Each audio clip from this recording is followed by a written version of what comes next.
صلی اللہ علی محمد صلی اللہ علیہ وسلم۔ اعوذ باللہ السمیع العلیم من الشیطان الرجیم، بسم اللہ الرحمن الرحیم، والصلاة والسلام علی رسولہ الکریم۔ بخاری شریف باب الوضو، اور اس باب میں آج جو باب ہم پڑھیں گے یہ ہے وضوء الرجل مع امرأتہ،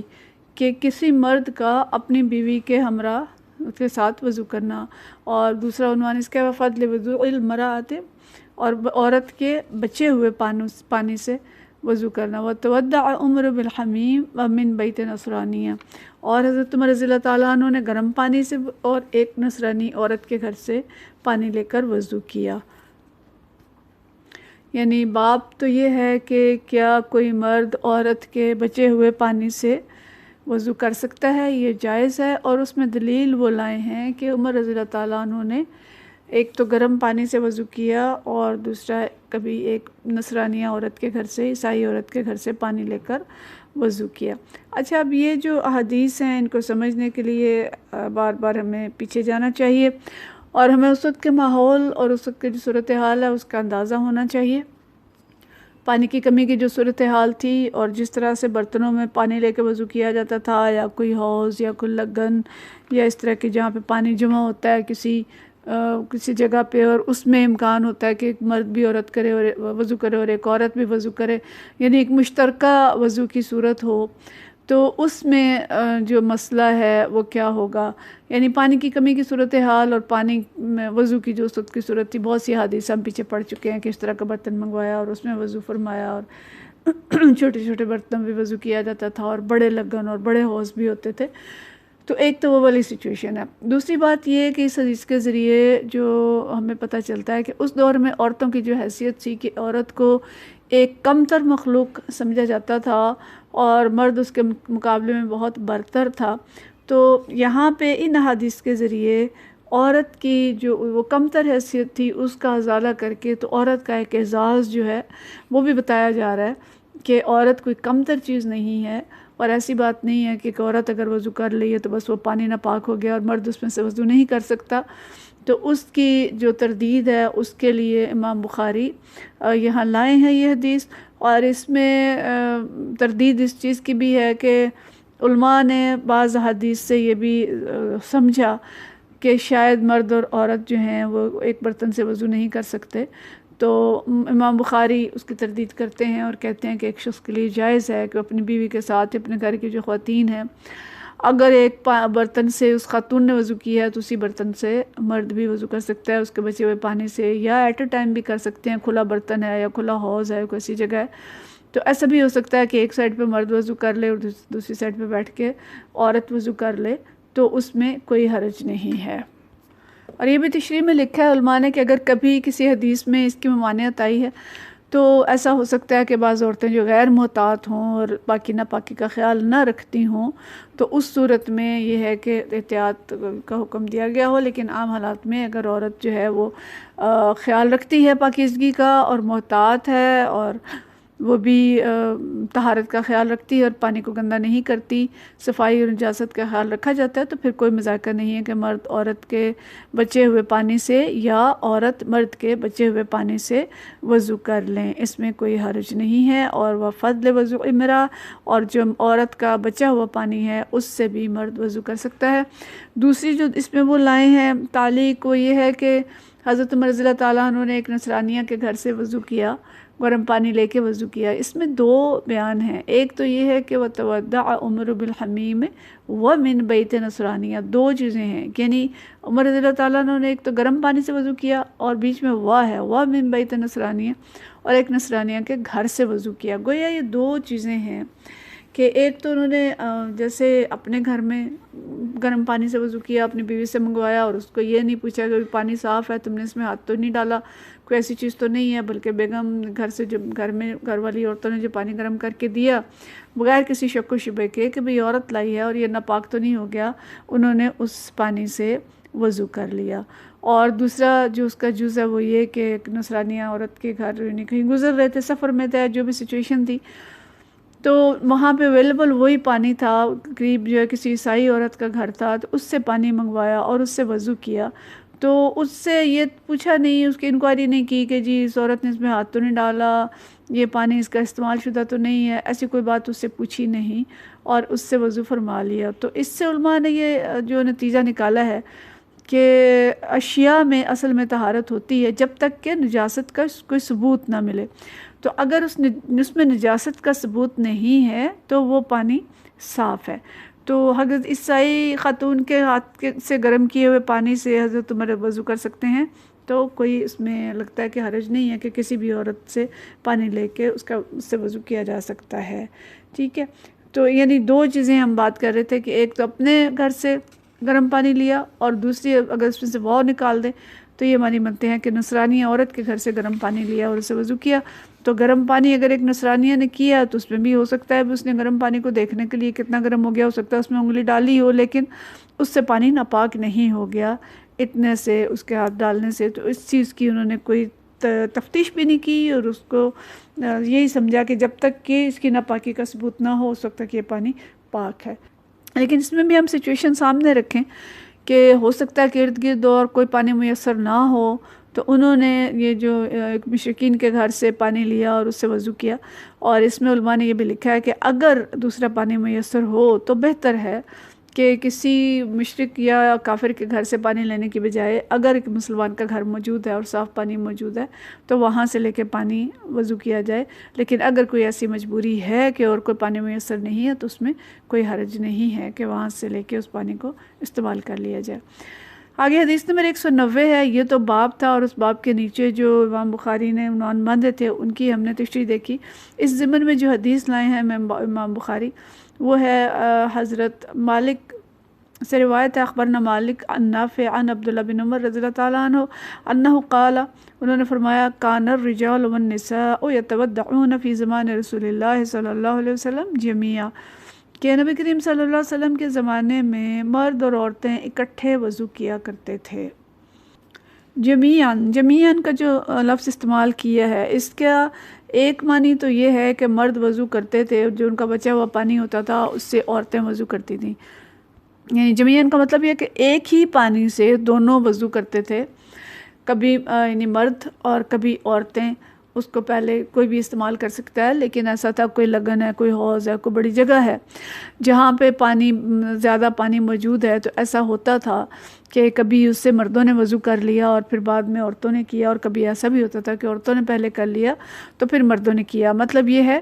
کہ اس میں کوئی حرج نہیں ہے کہ مرد نے پہلے کیا یا عورت نے کیا، اگر پانی اتنی تعداد اتنے مقدار میں موجود ہے تو اس سے وضو کر سکتے ہیں دونوں، کسی ایک کے استعمال سے وہ پانی ناپاک نہیں ہو گیا۔ دوسرا مفہوم جمیعاً کا یہ بھی بنتا ہے کہ مرد اور عورتیں اکٹھے بیٹھتے تھے اور ایک ہی جگہ پہ وضو کرتے تھے،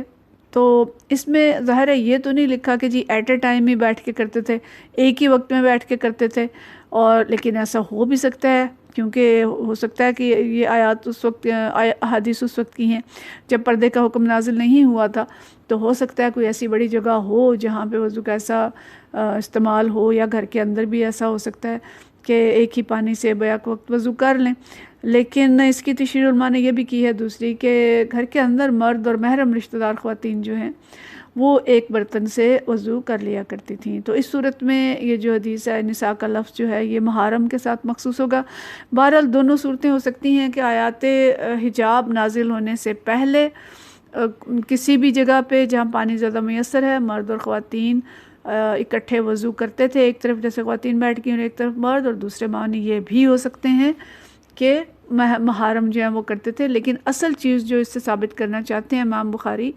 کہ عورتوں کے استعمال سے پانی ناپاک نہیں ہوتا، تو یہ وہ اعزاز ہے جو اللہ تعالیٰ نے اسلام کے ذریعے نبی کریم صلی اللہ علیہ وسلم کے ذریعے مسلمان عورت کو دیا کہ مسلمان عورت ایک پاکیزہ چیز ہے اور وہ کوئی ناپاک چیز نہیں ہے، نہ اس کے ہاتھ ڈالنے سے کوئی چیز ناپاک ہوتی ہے، بلکہ یہاں تک بھی ایک حدیث سے ہمیں پتہ چلتا ہے کہ ام المومنین حضرت میمونہ رضی اللہ تعالیٰ عنہ سے روایت ہے کہ نبی کریم صلی اللہ علیہ وسلم نے ارادہ کیا کہ وضو کر لیں، تو میں نے کہا کہ یا رسول اللہ میں جنابت سے ہوں اور میں نے اس پانی سے غسل کیا ہے، یعنی میرے غسل سے بچا ہوا پانی ہے۔ تو نبی صلی اللہ علیہ وسلم نے فرمایا کہ پانی کے اندر جنابت کہاں سے آ گئی؟ جنابت تو تمہارے اندر تھی اور پھر آپ نے اس پانی سے وضو کیا۔ یہ سنن نبی داؤد کی حدیث ہے۔ تو مطلب یہ ظاہر ہے وہ ام المومنین تھی، انہوں نے استحتیاط کے ساتھ اس پانی کو استعمال کیا ہوگا کہ وہ گندا نہ ہو، تو اس سے بھی آپ صلی اللہ علیہ وسلم نے وضو فرمایا۔ تو یہ بہت بڑی ہمارے لیے خوشخبری ہے کہ اللہ نے جو عورت کو عزت دی ہے اور اس کو جو مقام دیا ہے وہ ناقابل تردید ہے، اور اللہ تعالیٰ نے عورت کو کوئی کم تر نہیں بنایا کہ جی اس کے ٹچ کرنے سے چیزیں ناپاک ہو گئیں اور پانی ناپاک ہو گیا، بلکہ اللہ نے دونوں کو جو ہے اس لحاظ سے برابر درجہ دیا اور اس میں کوئی کمی بیشی نہیں ہے۔ اگلا باب پھر جو ہے وہ وضو کے بچے ہوئے پانی کا ہے، جو ہم پیچھے بھی اس عنوان سے کچھ حدیث پڑھ چکے ہیں، اور اس باب میں جس کا عنوان ہے سب النبی صلی اللہ علیہ وسلم وضوءہ علی المغمى علیہ، کہ نبی کریم صلی اللہ علیہ وسلم نے ایک ایسے شخص پہ وضو کا پانی پھینکا جس پر بے ہوشی طاری ہو گئی تھی۔ تو اس میں مراد یہ بھی ہو سکتی ہے کہ نبی کریم صلی اللہ علیہ وسلم نے وضو فرمایا اور آپ کے برتن میں جو وضو کا پانی بچا ہوا تھا، نبی کریم صلی اللہ علیہ وسلم نے اس پانی کو استعمال کر کے ان کے اوپر گرا دیا۔ یہ حضرت جابر رضی اللہ تعالیٰ عنہ کے بارے میں ہے کہ حضرت جابر وہ پانی گرا دیا اور وہ ہوش میں آ گئے۔ اور دوسرا احتمال یہ بھی ہو سکتا ہے کہ جو پانی آپ صلی اللہ علیہ وسلم نے استعمال کیا تھا اور آپ کے اعضاء سے ٹپکتا ہوا نیچے گرا تھا، آپ نے اس پانی کو حضرت جابر بن عبداللہ رضی اللہ تعالیٰ عنہ کے بدن پر ڈالا اور وہ ہوش میں آ گئے۔ تو دونوں صورتوں میں یہ ہم پیچھے بھی پڑھ چکے ہیں کہ ایسا بالکل جائز ہے، اور خاص طور پہ جب نبی کریم صلی اللہ علیہ وسلم کا استعمال شدہ پانی ہے تو وہ متبرک بھی ہے اور اس میں شفا بھی ہے، اور اس میں صحابہ کرام رضوان اللہ مجمعین اس کے لیے کس طرح سے جھگڑا کرتے تھے۔ تو ثابت یہ کرنا چاہتے ہیں کہ جو استعمال شدہ پانی ہے اس کو ایسے شخص پہ ڈالا جا سکتا ہے جس کو ضرورت ہو، بے ہوشی طاری ہو جائے۔ یہ خاص طور پہ شاید سخت گرمی کا موسم تھا اور گرمی کی وجہ سے حضرت جابر بن عبداللہ رضی اللہ تعالیٰ عنہ پہ غشی طاری ہو گئی تھی، تو اس صورت میں تو ویسے بھی پانی ڈالا جاتا ہے، غسل کیا جاتا ہے، غسل کرایا جاتا ہے مریض کو، اس کو پانی پلایا جاتا ہے تاکہ گرمی کا اثر جو ہے وہ زائل ہو۔ تو ایسی کوئی سچویشن تھی جس میں وہ بے ہوش ہو گئے تھے اور ان کے اوپر نبی کریم صلی اللہ علیہ وسلم نے پانی ڈالا تھا۔ تو اس میں حدیث ہے، حدیث نمبر 191، اور یہ حدیث حضرت جابر رضی اللہ تعالیٰ عنہ سے فرماتے ہیں جاء رسول اللہ صلی اللہ علیہ وسلم یعودنی، نبی کریم صلی اللہ علیہ وسلم میری عیادت کے لیے آئے، وَأَنَا مَرِيضٌ لَا أَعْقِلُ، اور میں مریض تھا اور مجھے کوئی ہوش نہیں تھی، یعنی میں بیمار تھا اور مجھے کوئی ہوش نہیں تھا۔ فتودع وصب علیہ من وضوئہ فعقلت، تو نبی کریم صلی اللہ علیہ وسلم نے وضو فرمایا اور وضو کا بچا ہوا پانی میرے اوپر ڈالا تو مجھے ہوش آ گئی۔ فقلت یا رسول اللہ لمن المیراث، کہ میری میراث کس کے لیے ہے؟ انما، آپ نے فرمایا انما ہاں انہوں نے بات کی انما یرثنی کلالۃ، کہ میرے میراث کس کے لیے ہے، میرے وارث تو صرف کلالہ ہیں، یا میں کلالہ ہوں۔ کلالہ کی تشریح ہم آگے دیکھتے ہیں۔ فنزلت آیت الفرائض، تو اس پہ آیت فرائض یعنی میراث کی جو آیات ہیں وہ نازل ہوئیں۔ تو یہ واقعہ حضرت جابر بن عبداللہ رضی اللہ تعالیٰ عنہ کے ساتھ تھا کہ گرمی کی وجہ سے ان کے اوپر غشی طاری ہو گئی تھی اور وہ قدرے بے ہوش ہو گئے تھے، تو نبی کریم صلی اللہ علیہ وسلم ان کی عیادت کے لیے تشریف لے گئے، تو آپ نے ان کے اوپر اپنے وضو کا پانی ڈالا، بطور تبرک ڈالا، اور اس کی برکت کی وجہ سے حضرت جابر ہوش میں آ گئے، یا چونکہ گرمی تھی اور گرمی کی وجہ سے جب پانی ڈالا تو اس کا اثر جو تھا وہ زائل ہو گیا، اس کی وجہ سے ہوش میں آ گئے۔ تو جو ہی وہ ہوش میں آئے تو انہوں نے پوچھا کہ میری میراث کس کے لیے ہوگی، میں تو کلالہ ہوں، میرے وارث تو کلالہ ہیں۔ تو کلالہ اس شخص کو کہتے ہیں جس کے نہ تو والدین ہوں اور نہ اولاد، یعنی والدین بھی وفات پا چکے ہوں اور اولاد بھی نہ ہو، اس کے یا تو بہنیں اور بھائی ہوں یا خالی بہنیں ہوں، تو اس کے لیے اس کو کلالہ کہتے ہیں۔ تو انہوں نے یہ پوچھا کہ نہ تو میرے والدین زندہ ہیں اور نہ میری کوئی اولاد ہے اور میری صرف بہنیں ہیں، یا جو بہنیں اور بھائی یا کچھ اور دوسرے دیگر رشتہ دار ہوتے ہیں، تو اس پہ جو آیت الفرائض ہے یعنی میراث کی آیات ہیں جس میں اس مرد کے لیے یا عورت کے لیے جس کی جو صرف کلالہ ہو، جس کے کوئی ایسی ڈائریکٹ والدینی اولاد نہ ہو، تو اس کے احکامات دیے گئے تھے۔ تو اس کا یہاں موقع نہیں ہے کہ وہ احکام کیا ہیں، وہ تفصیل ہے، مفصل ہیں۔ تو یہاں پہ جو چیز ہمارے سمجھنے کی ہے وہ اتنی ہی ہے کہ نبی کریم صلی اللہ علیہ وسلم نے اپنا استعمال شدہ پانی حضرت جابر پہ ڈالا اور ان کو ہوش آ گئی، اور اس سے امام بخاری جو ثابت کرنا چاہتے ہیں، جیسے انہوں نے پیچھے بھی کیا کہ استعمال شدہ پانی استعمال کیا جا سکتا ہے، وہ ایسا نہیں ہوتا کہ بالکل وہ خراب ہو گیا اور اب قابل استعمال نہیں ہے، اور خاص طور پہ اگر وہ نبی کریم صلی اللہ علیہ وسلم کا استعمال شدہ پانی ہے۔ اور یہ بھی ہمیں ذہن میں رکھنا چاہیے کہ یہ صورت میں ہے کہ جب اور کوئی پانی نہیں ہے، گھر میں پانی کی کمی ہے، تو اس طرح کے پانی کو بحالت مجبوری استعمال کیا جا سکتا ہے، ورنہ اگر صاف پانی میسر ہو تو اس کو استعمال کرنا چاہیے۔ وآخر دعوانا ان الحمد للہ رب العالمین۔